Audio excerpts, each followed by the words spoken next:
Brookhaven unsichtbar machen. Ich zeige dir, wie das geht. Als erstes gehst du auf dieses Gesicht, wo ein Stift drauf ist, und löschst erstmal deine ganzen Sachen, die du anhast. Du kannst auch speichern. Dann hast du halt deine Klamotten an. Dann gehst du auf diese pinke Jacke hier, auf die da, und gehst runter. Dann gehst du auf dieses Tier hier aus Minecraft. Das bist du aber immer noch nicht unsichtbar. Dafür musst du deine Körpergröße auf 75 stellen.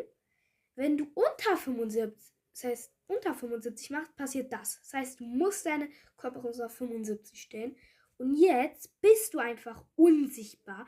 Das heißt, wenn du springst, sieht man dich, aber du bist einfach unsichtbar. Wie ihr hier sehen könnt, bin ich einfach unsichtbar. Ja, abonniert.